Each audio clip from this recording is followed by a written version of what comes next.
Guardians are trying to stave off elimination for one more day at the very least, and doing their best to help their best friends from the South, the Guardians of the South. You are Locked On Guardians, your daily podcast on the Cleveland Guardians, part of the Locked On Podcast Network, your team every day.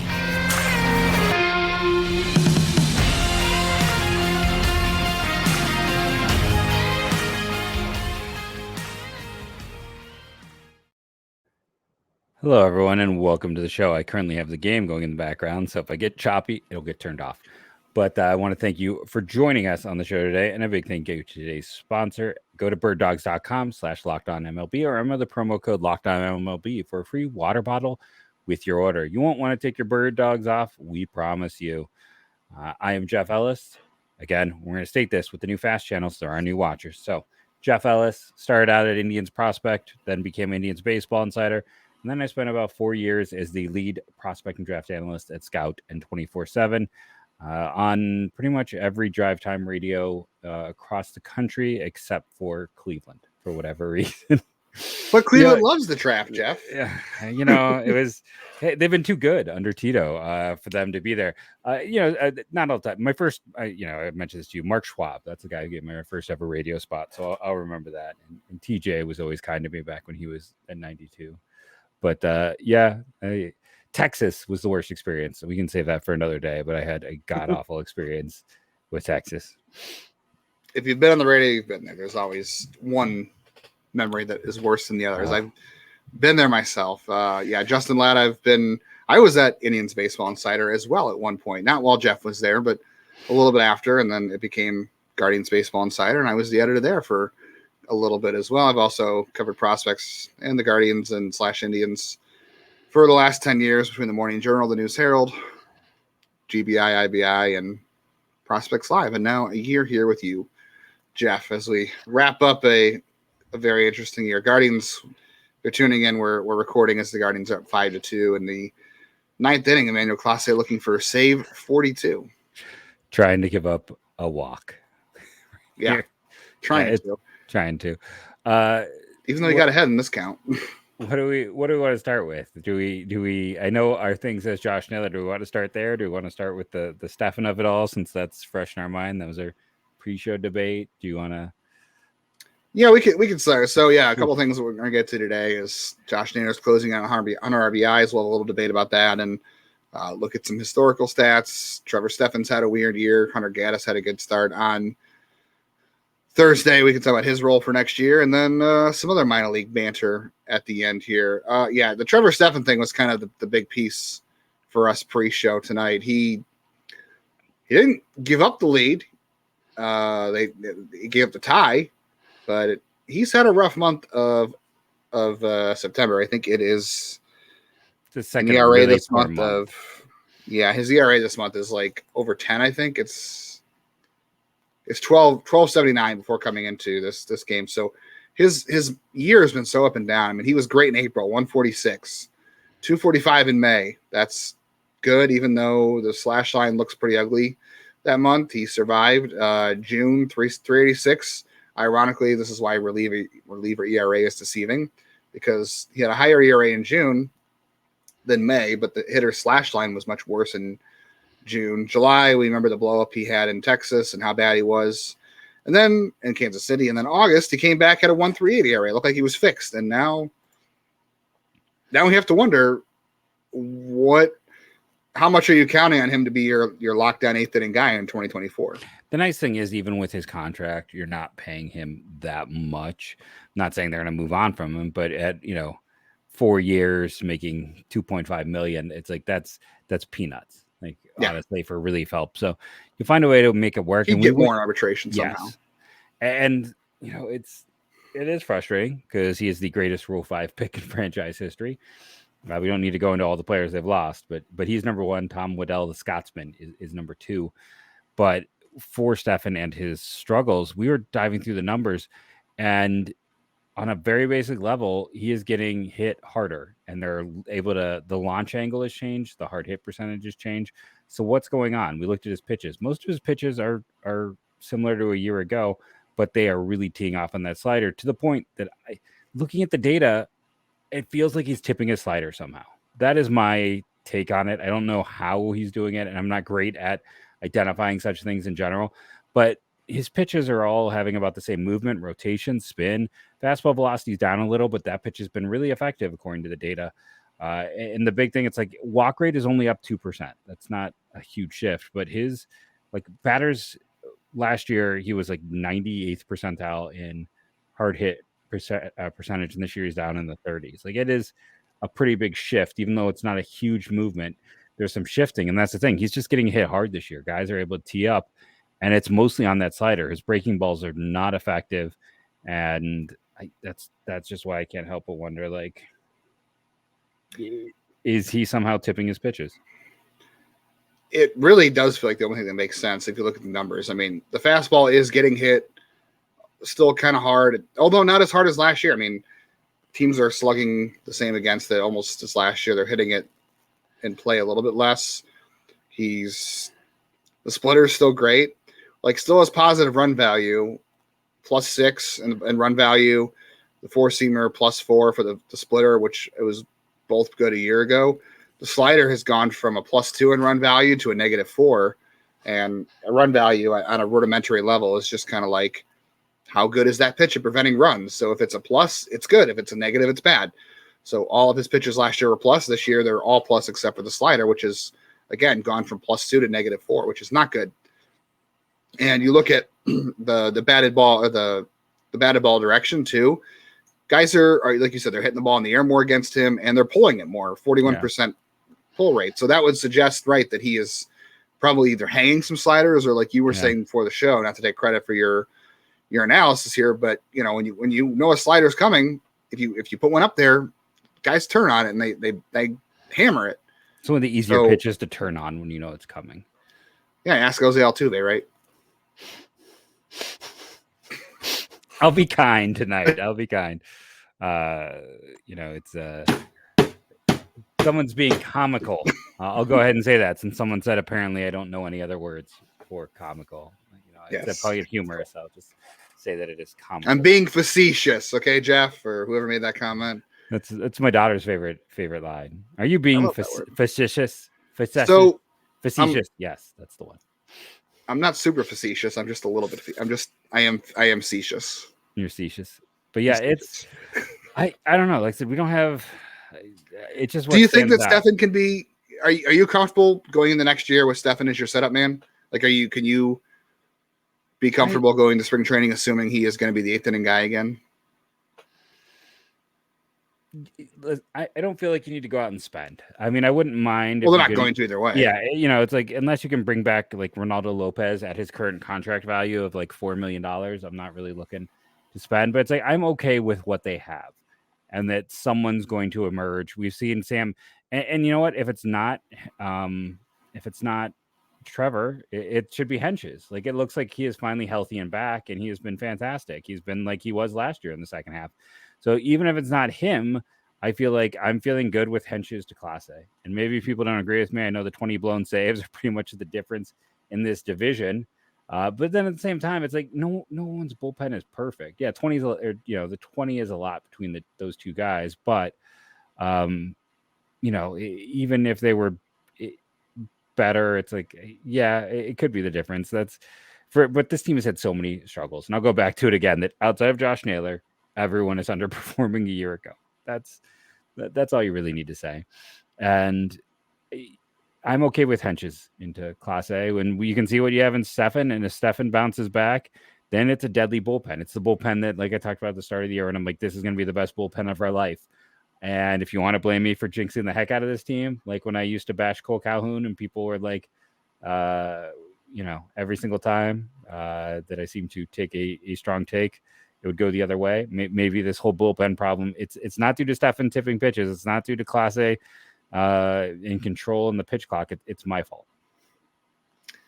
Blame Jeff. Blame team injury. We have to get back to team injury at some point as well. We can blame Jeff for that. I agree with you. I'm generally not good with running it back bullpen wise, because bullpens are so volatile year to year. But I think we both can say we believe in Class A being able to turn around next year. Stephan, it looks like there are small things that are making this happen. It could be fluky as well. And like you said, that's the difference in the division this year is those two pitchers. But I'm okay with Alaman on the horizon too, or the reason I'm kind of okay running it back. And who says, you start out with roughly the same bullpen. Maybe you find a guy on the scrap heap that you can turn around like a De Los Santos or something, as Clase is throwing balls to the backstop now. Maybe you find one of those guys, and then you see what happens, and then maybe as the season emerges and you're in playoff contention next year, maybe you give Daniel Espino a shot out of that bullpen sometime next summer. Just saying. And then we're just going to say some. That was my plan for this year, so I'm fine with that for next year. Right. So see what, like you said, Alaman, Smith, see what Tim Herron brings next year, and maybe if you're lucky, you can bring along Daniel Espino. That would be exciting to talk about next year. Let's talk about some other things when we come back here in just a moment.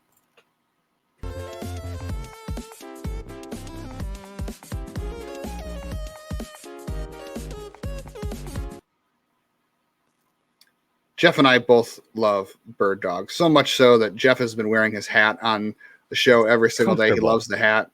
The hat's comfortable. The shorts are comfortable. I'm telling you, I wear the shorts everywhere. I told you I wore them my honeymoon. I wore them to bowling. I've worn them to family functions. When they say you're not going to take your bird dogs off, you literally, it's the only kind of pants I like to keep on, or shorts I like to keep on. How about that? Yeah. Is that a good selling point?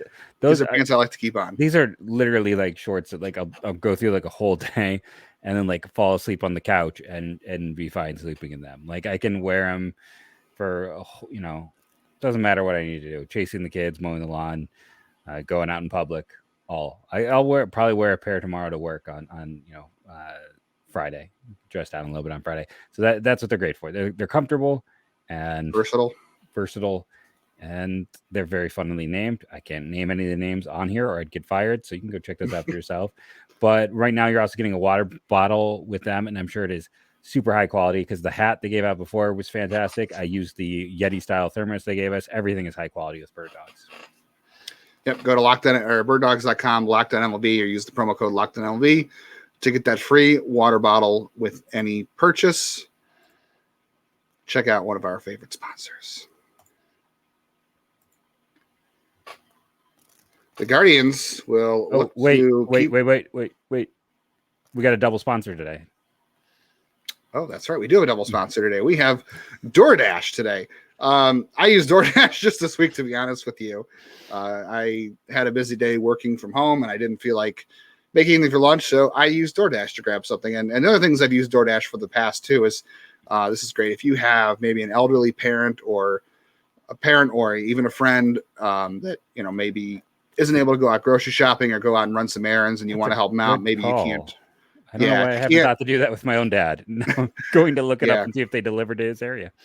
Yeah, it is really convenient that way that you can have stuff sent. Doesn't matter if it's household goods, food, whatever it is, you can have stuff sent to their house. Keeps you from having to run to the store, and if they can't get to the store themselves, it's really helpful. So right now you can get 50% off your DoorDash order up to $20 value, and you use code LOCKEDON at checkout. Limited time offer, terms apply. So 50% off up to $20. Subtotal is $0. Delivery fees to your first order when you download the DoorDash app in the App Store and use that code LOCKEDONLB. That's code LOCKEDONLB for 50% off your first order with DoorDash. Guardians wrapped up a win against the Orioles on Thursday night, so they will try to hold off the Minnesota Twins for one more day on Friday at 7:10. You can listen to that game on your SiriusXM app. Just search Guardians. The return of Shane Bieber. All right, so I think we've figured out Trevor Stephan like we figured out Emmanuel Clase. That's how good we are in this show. Josh Naylor drove in his 94th run of the year on Thursday night with a sac fly, even though he had something in his eye. So that was fun for Josh Naylor. He gets it done even when he's got eye injuries. And he had, he was out for a good month this season with an oblique injury. Still going to get 100 RBIs. I don't know if I told you off air, Jeff. Who was the last Guardians / Indians first baseman to drive in 100 runs from the first base position? I believe you said that it was Mike Napoli. I did tell you. Okay, yeah, it was Mike Napoli in 2016. The Guardians have not had a first baseman driving 100 runs going back to that date. So I'm looking at single seasons going back to 2006. If you go back to 05, I believe you'll get Travis Hafner. I believe, but he was a DH, so that doesn't really count. I guess maybe you have to go back to the 90s, and I didn't go all the way back this far, but let me see if I can go back to 02 and get to Jim Thome. Yep, Jim Thome drove at 118 in 2002, so they went from 2002 to 2016 without a first baseman driving in 100 runs. It would seem that Josh Naylor is going to break that streak this year with a week left to go. I'd assume he'll get 6 more RBI. Maybe he won't. I don't know. But I think it's interesting. The Guardians have not had a run producer of that caliber in a long time, especially in a year where this has been a poor offensive year. Things have gone really bad, and he was out for a month. And what does that tell you, Jeff? It tells us that what happens is your best hitters get put in situations where they can thrive. Right now, Josh Naylor is clearly one of the top 3 hitters on this team, and he had guys hitting in front of him. Listen, we talked about Steven Kwan. It's been disappointing, but he is still a league average hitter. He gets on base. Jose Ramirez is an above league average hitter, gets on base. Josh Naylor has a lot of RBIs because guys in front of him get on base. That's the dirty secret. RBIs aren't about how good you are. They're, you're good enough to be put in a situation where the guys in front of you are the ones who are getting on base. That just says that the guys in front of you are performing. Sorry, Hiram, who I wish I loved anything in life as much as he loves RBIs. I just sadly, I don't even know if I love my kids that much. I'm kidding. But it's one of those things where it's a junk stat. It is the ultimate offensive junk stat, and I'll just leave it at that. I loved Ryan Garco. I was one of the presidents of the Ryan Garco fan club back in the day. Stanford. 2008. What's that? Stanford, yeah. One of the few that worked out. Jody Garrett and Ryan Garco. Outside of that, not so great. Francisco was okay as an outfielder compared to the outfielders they produce. So that's true. So in 2008, I almost said Ben Francisco. Ryan Garco drove in 90 runs. His slash line that year was 273, 346, 404. So this is a guy who didn't have an OPS even over 800. Still drove in 90 runs. His F4 that season was -0.2, by the way. So that tells you 102 WRC plus. So he was literally a replacement level player, and he drove in 90 runs on a 2008 Indians team that disappointed, even though their offense was pretty good. Yeah, and you look at Josh Naylor too. I mean, a guy who had a batting average on balls in play last year of 268. It's gone to 330 this year. And I'm not saying he hasn't had a good season, because obviously we know he's had a good season. He's having a career season. Hopefully he builds on it going into 2024, because the Guardians offense needs that. But definitely a guy who has benefited from the shift, and a guy who's also benefited from getting the ball in the air a little more. He still hits more ground balls than fly balls, which is not good for a guy with his power. But he has, dropped his ground ball percentage by 6%. That's fine. His launch angle has shifted up to 2 degrees, which is good for him. That just tells you it could be better. It hasn't been. So maybe if he gets the ball in the air more, he can take it to the next level next year. But he could take it to the next level next year and still not driving 100 runs, because that's how RBIs work, right? Yeah. Essentially. All right. Hunter Gaddis. I think he's in for here's the thing. He's in for regression. Let's be honest. Like, he's in for regression. We probably should have been more honest with saying we knew that Jimenez would be in for regression. We probably didn't call it out enough with Kwan. Maybe they'll rebound next year and we'll see a little bit more, but he's going to probably regress slightly. Or maybe he won't. Maybe it'll just be he'll continue to get better and he'll be healthy, and because that's the one thing that's dogged him his entire career is health.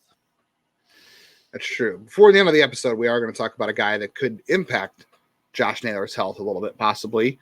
And we'll talk about Hunter Gaddis' outing on Thursday night and what that means for him in 2024.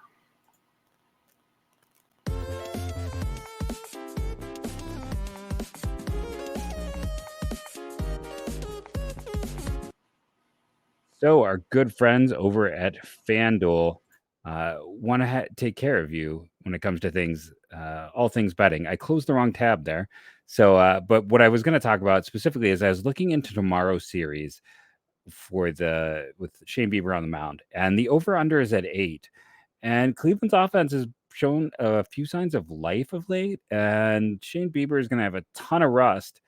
I think an over/under of 8 is one of those you should strongly consider right now over there at FanDuel.com.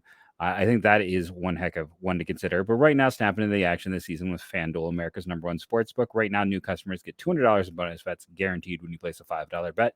That's $200 in bonus bets, win or lose. If you've been thinking about joining FanDuel, there's no better time to get in on the action. The app is super easy to use. There's a wide range of betting options, including spreads, player props, over-unders, which I just talked about, and more. So visit FanDuel.com/lockedon and kick off the NFL season. FanDuel, official partner of the NFL. And again, I really think that tomorrow's game is going to have over 8 runs, which we have learned means tomorrow Cleveland's going to have their first no-hitter since before I was born. But you heard it here first. Shane Bieber's thrown a no-hitter in his first game back. No, it's going to be a combined no-hitter. Combined no-hitter. Okay. With Trevor Stephan keeping the game tied or keeping the no-hitter intact, of course. But they'll lose because he'll walk 7 guys. So fair enough. And Shane Bieber will make his triumphant return to the mound at 7:10 on Friday night. And the Guardians kept the Orioles from clinching the division. The Tampa Bay Rays will be very happy with them. See if they still can chase them down with a week to go. You can listen to that matchup on your SiriusXM. You're probably going to a high school football game, right? So pull out your phone, download the app, and search Guardians. Not me. I'm going to a princess party. You can listen to the game on your SiriusXM up at the princess party by just searching Guardians, Jeff. I was tempted. I would have done that at the Jonas Brothers concert had they not played at 2:10 that day. So I was out of luck. I did keep an eye on the Browns. Six-year-old birthday party on a Friday night is princess party. So that's where I'll be. Yeah, I don't know if the SiriusXM app would be enough for me to survive a 6-year-old princess. I'll be at a party tomorrow, but I won't need the app. It's a prince and princess party. I should be fair. But speaking of princes and princesses, should we talk about Manzardo yet? A prince among hitters in AAA? Let's talk about our bearded prince, Hunter Gaddis, real quick before we move on, who has cut his locks, has an interesting looking goatee. I know you were more impressed with him on Thursday. I was not all that impressed. It was a lot of fastballs. He was effective. He was throwing strikes. Like, that was good, but he didn't throw anything else. Like, we didn't see the changeup that's elite for him. We saw some of the slider, but he didn't get any swings and misses. I don't know. I think he just he did well by throwing strikes and living on the corners, which is fine, but I wasn't like super blown away by what changed for Hunter Gaddis. Yeah, and going back to when he was last up, because he hasn't really got too much of a run, is throwing that slider was really what we saw effective, worked as a starter. And when I say I'm a little more pleased with him, it's just it's been a limited sample, but in the second half, he has been a different pitcher to a degree. He still doesn't miss enough bats. There's a lot of limitations in the profile.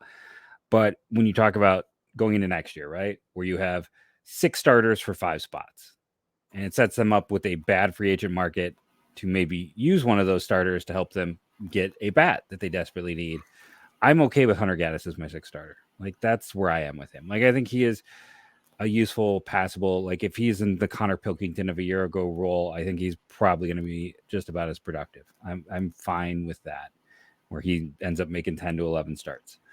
Hopefully someone like Joey Cantillo or Daniel Espino steps up. I know Espino, I can't really count on anything, especially as a start. Maybe Cody Morris has a full spring, doesn't get hurt in spring for once, and is able to be the guy that he looked like at points last year. But I like him as a depth option. I'm not saying he is a part of this rotation going forward. I'm not saying he's even a lock to make the team. I think he's still got some options left, but I'm okay with him as a depth option. Yeah, I'm not sure how I feel about him as being your first guy to call up when there's a doubleheader or an injury. I guess it would depend on the length of the injury. But it does depend on what you do at your starter position in next year. Are you dangling Bieber and Quantrill? Are you going to get something that's going to help you in 2024 if you do that? Because if you trade one of them, how much are you banking on Tristan McKenzie's health? You've got 3 rookie starters coming back the next season for their sophomore year, and you never know with that, even though I think we feel pretty good about all of them. And then you got Joey Cantillo, who didn't have a great end of the year in AAA. I'm guessing he probably wore down a little bit because it's the most innings he's ever pitched. You know, it's the first time he's been healthy in 3 years. Yeah, he pitched April through September. It's the first time he's done that since 2019. It's the first time he's done it since he's been with Cleveland. So hopefully that was just him wearing down at the end of the year. I mean, are you comfortable with him being a 6 starter option? And I don't know what you're doing with Cody Morris either. Like the other day, Cody Morris threw 3 1/3 innings, struck out 5. The fastball velocity has been down a little bit, although he has pitched more this year than he has in any year previously since 2018 himself or 2019 himself, because he just hasn't been healthy. So you don't know what you can count on from him next year. And I don't even know what role they're putting him in next year. Like that's something that over the offseason, Cleveland really has to look at. Is Cody Morris a starter or a reliever next year? Because I think that also impacts what your depth looks like and how you plan out your moves this offseason. If you can afford to move any pitching and how much you trust Hunter Gaddis being your 6 starter option. And that's fine because he's got options left. And there's really nobody else in AAA. I mean, you can turn to Cantillo next year. You can turn to, if you figure out what you're doing with Cody Morris, I assume that means you're keeping Xavier Curry in a relief role, which is fine because he was fine in the relief role last year. I thought I was fine with Eli Morgan coming into the year as your 6th starter, but they decided to make him a reliever last year, and that's where he stayed, which that takes away an option there. So I thought they would have done that for more depth. So the problem is there's nobody in AA to move up to. Like Will Dion doesn't need to be on the 40-man roster next year, and I don't think he's quite ready to be a guy that you're counting on as a. Well, he might force option. It. Like again, I can't wait to see that dude in AAA because it doesn't make sense to be as good as he is with his velocity. So there's something there. Someone might. Nice if Espino could force his way into being a depth option. Yeah, I agree. Because he's going to be on the 40 anyway. Well, no, I meant with Dion. Like, no, I know. I'm just saying. Like, but Espino's going to be healthy. Cantillo's on the 40. I think they have enough options. And Gaddis just gives you another one. Again, I'm not saying he is even going to be on this 26-man roster, but I'm okay with him as a depth arm. I think you can do worse. Yeah, I wouldn't be upset if they went out and got somebody.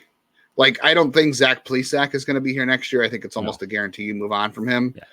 But I would like to maybe acquire somebody like a Plesac situation who needs a change of scenery that you can maybe count on, because with 3 rookie starters coming back and given the injury history of Morris, Cantillo, and Espino, that's 3 guys.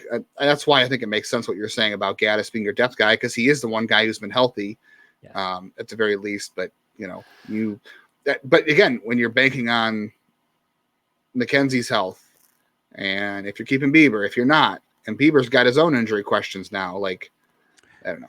I'm just a little bit worried about the health of your options. Just doing what everyone loves, the interruption. I think a fun option this offseason could be Eric Lauer, the lefty with some injuries. Coming from Milwaukee, he's got a good base. He's pitched really well the past few years, but I think he's probably going to be too expensive. He might not. I think he's good chance he's going to be, not offered arbitration by that team, and he could be a perfect buy low due to injury. So I'll just throw that name out there. That's the one that came to mind. Yeah, I'm sure we'll talk more about that in the offseason too, because I would like to have some more upper level depth next year based on the youth of the rotation and the injury questions. AFL rosters come out Friday, so chances are if you're listening to this, you might have already seen them, maybe not. So Chase DeLauder should be on there. Eric Sabrowski is going to be on there from AA, who's 26. There's need some depth arms. And there's not a lot of, like we said, outside of like Ryan Webb, they actually had decent health. So there's not a whole ton of guys that you want getting more innings, I guess, if you send him out. Maybe they send Ross Carver, but he's and remember the AFL too is usually a thing teams use to evaluate players a little bit longer. And guys who are on the cusp of a 40-man roster spot. Like it's a bad place for Palacios. It is a bad, So they might just send a sacrificial lamb. They could. So I think that Kyle Manzardo is going to be on that list because he missed quite a bit of time this year with that injury. He hit his 6th home run in 9 games on Thursday night. He is on a tear right now. If he is not on that roster for the AFL on Friday, I know a lot of people. So if he is on the roster, he's not getting called up. Let me say that right now. If he is on the AFL roster Friday morning, which I think he will be, he is not getting called up for the last week. Columbus's season ends on Sunday. if he's not, I'm very curious to see what happens because I don't think they're going to call him up. But then everyone's got to be speculating, like, should he spend the last week of the season in Cleveland? Because it's only 5 games. I don't think it's going to happen. But, if 5 games aren't worth the 40-man slot. Yeah, and here's the thing about this, too, with Manzardo. I know everybody wants to see him. He's not Rule 5 eligible this winter. It's next winter. So I don't think they're not going to mess with the 40-man spot before they have to with him. But the only other thing here is there's no reason he shouldn't be on playing the bulk of the innings between first base and DH next season. Like he should be an impact bat for you next year, at least hoping he will be. So the only thing is, like, I know you're not going to make that 40-man decision before you have to in terms of Rule 5 this offseason. So that's probably why he won't be up the final week if he's not on the AFL roster.